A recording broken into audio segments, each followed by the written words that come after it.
sur le TCBert. Aujourd'hui, on va regarder la navigation sur le F16, plus précisément les steer points. Donc, dans la vidéo, on va regarder la page steer point sur le DED ici. On va regarder les types de steer point. On va regarder le HUD et comment interpréter le TSD en relation avec les mark points. Donc, pour commencer, pour manipuler les steer points sur le F16, on va commencer par aller dans la page steer point en cliquant sur le bouton 4 sur l'UFC juste ici. Donc, ça va amener la page. Et juste ici, on peut voir qu'on a les informations du steer point numéro 1 à cause du chiffre qui est marqué juste ici. On a les coordonnées, la latitude ici, nord 36, etc. La longitude ouest 115, l'élévation et le time over steer point. Dans la page de steer point, on peut changer le steer point qui est sélectionné en mettant le curseur sur le chiffre qui est juste en haut, en manipulant les flèches juste ici sur le ICP. Donc on va mettre la flèche sur le chiffre. Ensuite, on peut aller, si on va aller sur le waypoint, je sais pas, numéro 40.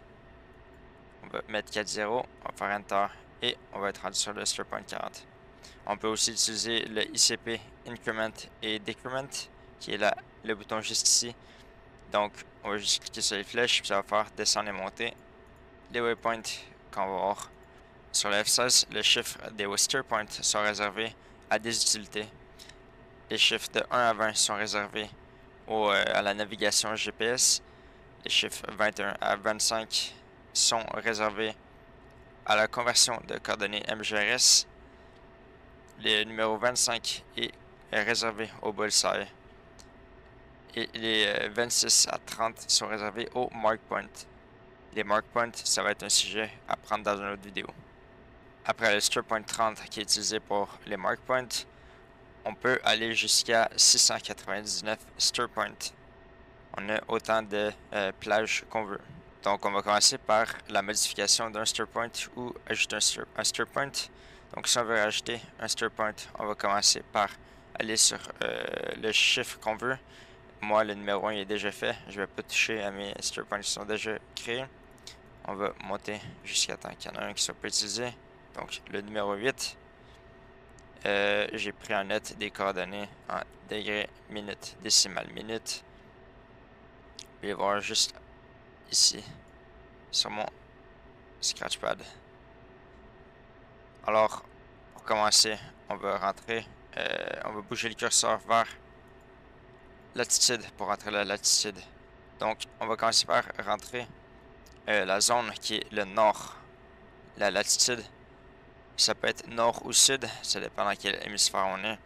En ce moment, on est au Nevada, ça veut dire qu'on va être dans le nord.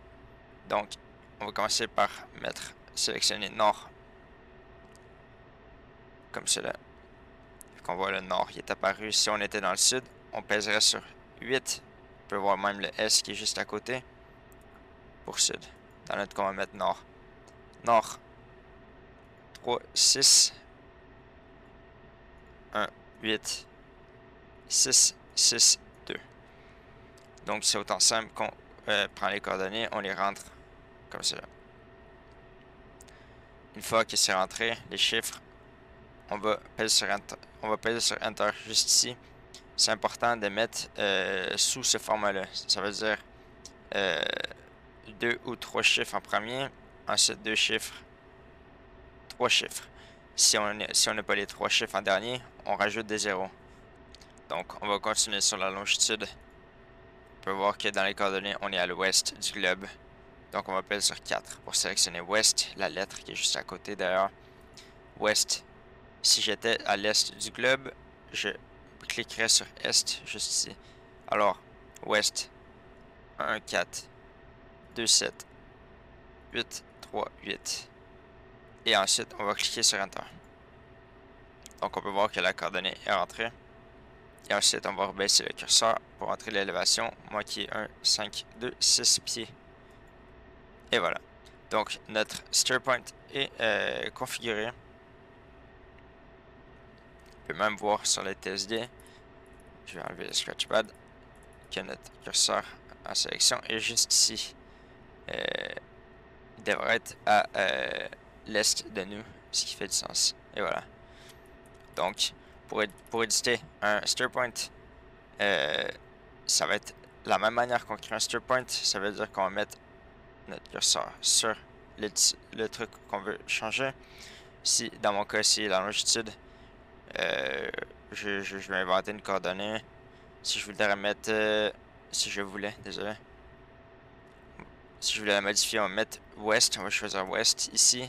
Et ensuite, on va mettre une coordonnée. Par exemple, ça. Et voilà. C'est autant simple que ça. Dans la longitude, c'est important aussi de garder ce format-là, soit 3 ou 2 chiffres. En fait, ça va être toujours 3 chiffres, je vais vous montrer. 2 chiffres et ensuite 3 chiffres. Si on a 2 chiffres dans les degrés juste ici, donc par exemple, je sais pas si j'avais 0, si j'avais 2,6,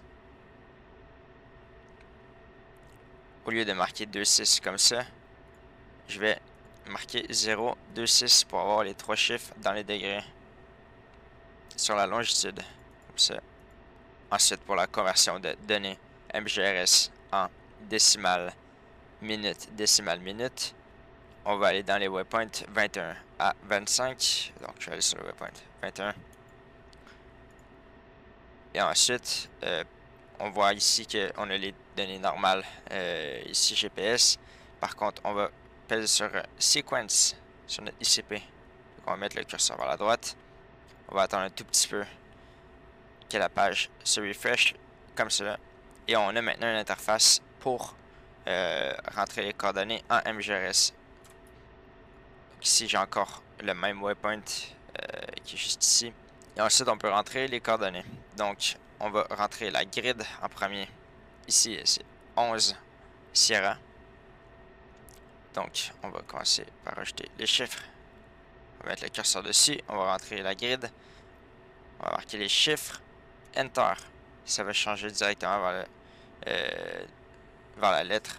Ensuite, on va utiliser le ICP Increment Decrement pour changer la lettre. Donc ici, on est en November, on va aller en Sierra. Donc, on va monter. Une fois qu'on est à la lettre qu'on veut, on va repaiser sur Enter. Ça nous met directement dans le square. Le square, c'est Québec Alpha. Donc, on va changer ça par Québec. Québec et Alpha qui est correct. On pèse sur Enter encore. Et ensuite, on a les grids. Donc, ici, les grids, on a 5 chiffres de chaque bord. Ici aussi, on a 5 chiffres. Nice. Encore là, si vous n'avez pas les 5 chiffres, soit vous arrondissez, soit vous rajoutez des zéros. Si j'avais 4 chiffres de chaque côté comme ça, je ferais 2, 7, 6, 8, 0. Si ça fait du sens ce que je viens de dire. Donc ici, on va rajouter 2, 7, 6, 8, 8, 2, 1, 4, 3, 1. Donc on rentre un côté à la fois et on pèse sur Enter. Et voilà. Donc notre coordonnée est rentrée. Il nous reste juste à rentrer l'élévation qui est 1, 5, 2, 6. Enter. Et ensuite, pour mettre les données MGRS en données GPS, on va aller sur Convert juste ici et on va peser sur Enter. Et voilà. Maintenant, si on repère sur Sequence en mettant le curseur à la droite, on peut voir que notre coordonnée GPS a changé, qu'elle est approximativement à l'endroit qu'on avait de base. Ici, on peut voir que les données sont semblables à quelques chiffres près. Donc, on va passer au HUD et sa symbologie par rapport à la navigation. Avec les stir points, c'est très simple. Premièrement, en bas à gauche, on a notre mode. On est en mode nav, ce qui va justement nous servir pour la navigation. On peut voir que le curseur, le petit losange qui est en haut à droite ici, c'est l'indication de notre stir point visuellement. Ça veut dire que si je regarde directement dans la direction du stir point, on va voir le carré qui apparaît directement sur l'emplacement indiqué. si je mets le waypoint sur une maison ou sur un bout de piste en particulier, le losange va être directement où que le steer point est. On peut voir ici que le Piper qui est juste ici avec l'espèce de rond avec la ligne, c'est pour montrer l'aspect du steer point qu'on a sélectionné. Moi, c'est le steer point numéro 1. Ce que ça me dit, c'est que le waypoint est en face de nous, à gauche. Ça veut dire que si je veux tourner vers le steer point, il va falloir que je tourne à gauche pour arriver au steer point le plus rapidement possible. Si je change de steer point, je vais unpause mon jeu. C'est pour ça que je l'avais pause, le truc qui flashait. Donc, on peut voir ici que mes steer point, le steer point est juste en face de moi. Juste en face de moi, à gauche. Si je change de steer point, comme ça, jusqu'à temps. Et donc ici, on peut voir que le steer point est en arrière de moi à droite, puisque la barre est orientée vers le bas et elle est orientée aussi vers la droite. En bas à droite, on a la range. Ici, à côté du B, on a 215 pour 215 nautiques. La distance à côté du B, juste ici, est calculée aussi avec l'élévation. Ensuite, en bas à droite, on a ici à gauche la distance en nautique du steer point. Et à droite, on a le numéro du steer point sélectionné. Donc, on a 215 nautiques du waypoint 08. Ensuite, entre nos deux jambes, on a le EHSI pour Electronic Horizontal Situation Indicator. On peut aussi se servir de ça pour la navigation.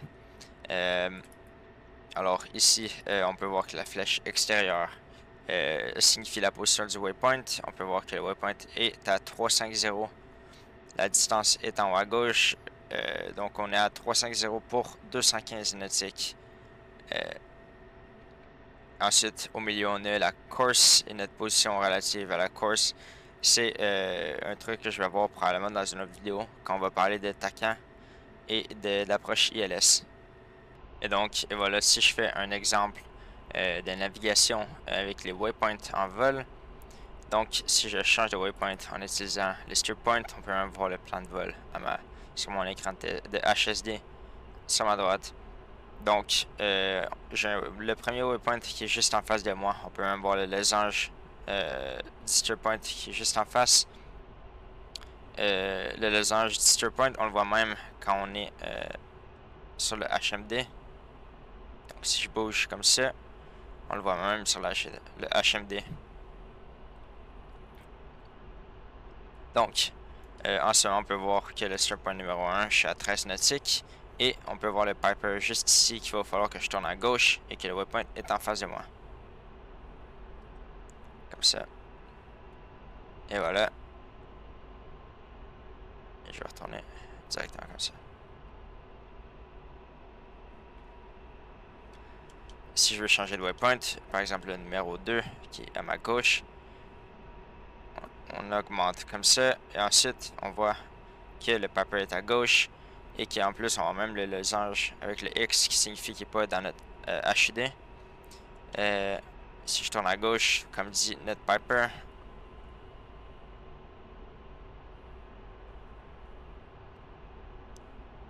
jusqu'à temps que notre Piper soit directement vers le haut.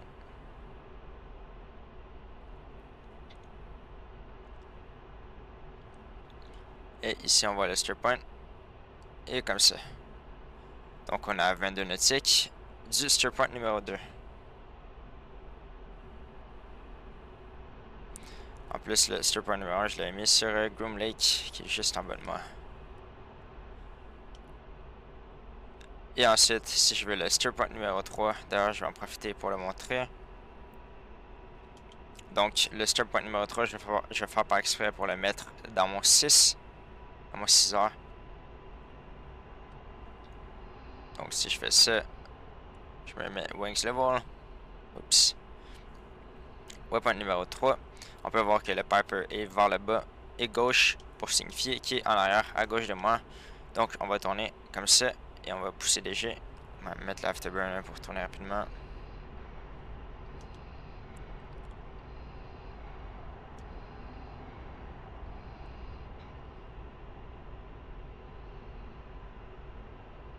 Et voilà.